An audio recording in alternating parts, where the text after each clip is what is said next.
subscribe now and press the bell icon. Never miss an update.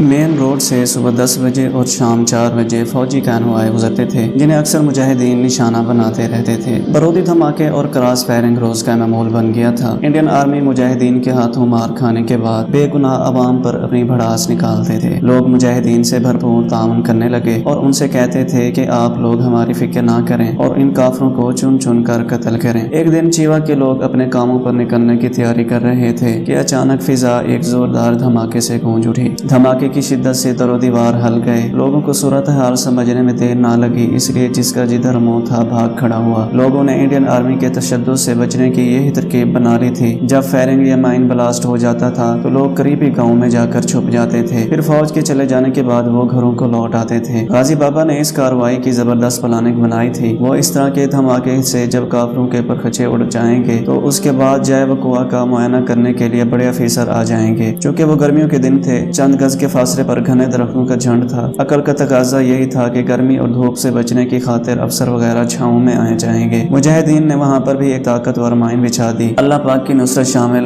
ہار رہی اور پہلے ہی دھماکے کے ایک گاڑی تباہ ہوئی اور اس میں سوار تمام فوجی کے ٹکڑے ہوا میں بکھر گئے۔ ہیڈ کوارٹر وہاں سے 2 کلومیٹر کے فاصلہ پر تھا۔ تھوڑی ہی دیر میں کرنل سنگھ تازہ دم لشکر کے ساتھ جائے وقوع پر آ گئے۔ اپنے سپاہیوں کا حشر دیکھ کر اس کی آنکھوں میں خون اتر آیا۔ مجاہدین تو اس کے ہاتھ آنے والے نہ تھے، اس لیے وہ نہتے لوگوں سے بدترین انتقام لینے کے منصوبے بنا رہا تھا۔ اسی دوران اجل کا فرشتہ اسے درخت کے جھنڈ کی طرف لے گیا۔ وہ بڑے غصے کے عالم میں سامنے کھڑے پہاڑ کو دیکھ رہا تھا۔ اسے علم تھا میرے جوانوں کو خاک و خون میں تڑپانے والے اسی جنگل میں موجود ہیں۔ اسلام کے شیر یہ دلفریب نظارہ پہاڑ سے دوربین کے ذریعے دیکھ رہے تھے۔ انہوں نے دیکھا کہ کرنل کے ارد گرد کافی تعداد میں فوجی جمع ہو چکے ہیں۔ پھر ادھر ایک بار پھر ریموٹ کنٹرول RC کا بٹن دبا اور اللہ کے دشمنوں کے جسم ریزہ ریزہ ہو گئے۔ یہ دھماکہ پہلے سے بھی زیادہ سخت تھا۔ کرنل سنگھ ایک میجر اور 11 سپاہیوں کے ہمراہ جہنم میں چلا گیا۔ باقی ماندہ فوجی اپنے ساتھیوں کے بکھرے ہوئے اعزاز دے کر آواز باختہ ہو گئے۔ اس دن چشم فلک نے اس خونخوار درندوں کو شاید پہلی مرتبہ اس قدر بے بس اور خوف زدہ دیکھا۔ انہیں ہر قدم پر بارودی سرنگ کا گمان ہوتا تھا۔ وہ ڈرے سہمے بستی میں آئے تاکہ لوگوں کو یرغمال بنا کر انہیں ڈھال بنا کر اپنے مردار فوجیوں کا ملبہ سمیٹ لیں۔ گاؤں کی گلیاں سنسان پڑی تھیں۔ دوسرے دھماکے کے بعد تقریباً پورا گاؤں خالی ہو چکا تھا۔ اس وقت بنیا پر جو آفت نازل ہوئی تھی اس نے اس انتقام لینے کے قابل ہی نہ چھوڑا تھا۔ اس کامیاب کارروائی سے لوگوں کے کلیجے ٹھنڈے ہوئے اور انہوں نے مجاہدین کو مبارکبادیں دی۔ میرے ماموں جی گاؤں کے نمبردار تھے، انہیں ہر خاص و عام عزت کی نگاہ سے دیکھتا تھا۔ کرنل سنگھ انہیں اکثر دھمکیاں دیتا کہ آپ کے گاؤں کے لوگ مجاہدین کا ساتھ دیتے ہیں، انہیں سمجھا دیں ورنہ میں اس گاؤں کو آگ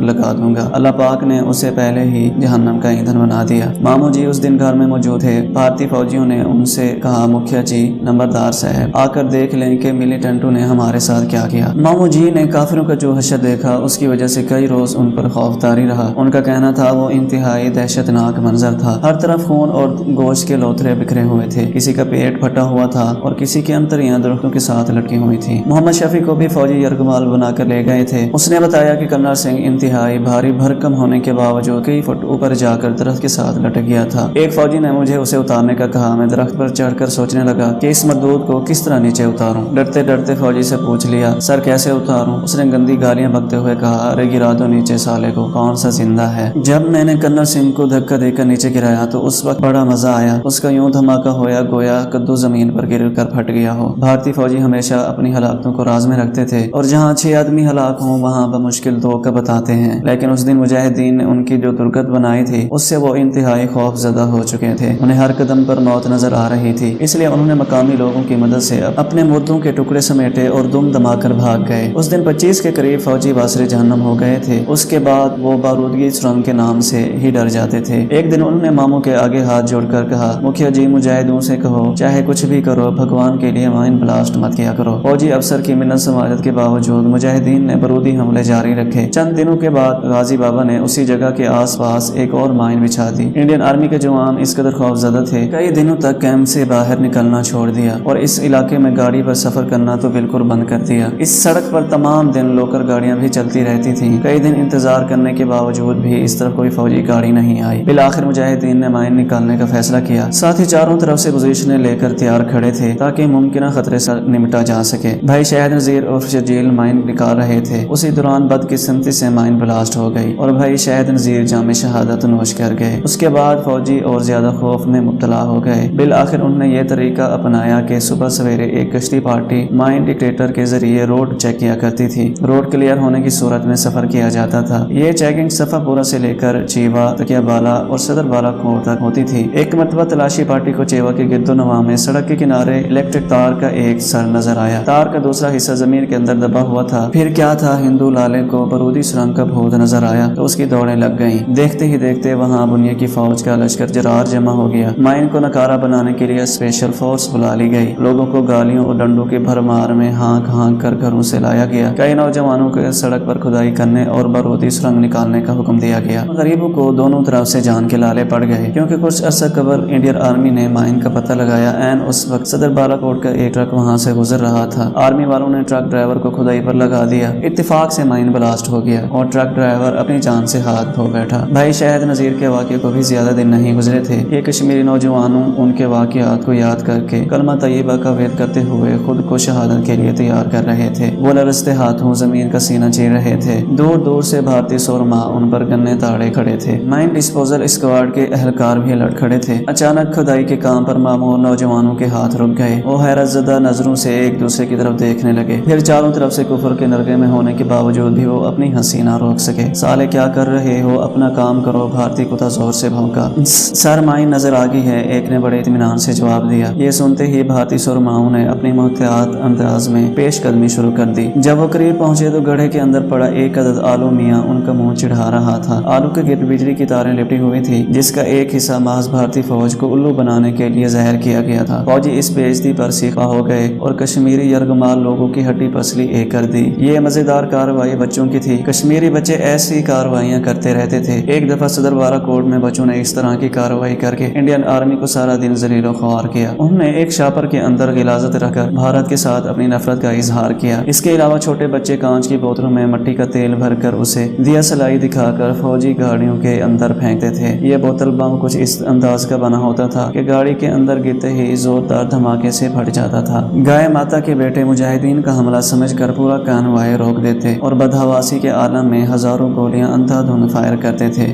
کافی اسلحہ ضائع کرنے کے بعد جب انہیں حقیقت حال کا علم ہوتا تھا تو وہ شرمندہ ہو کر رہ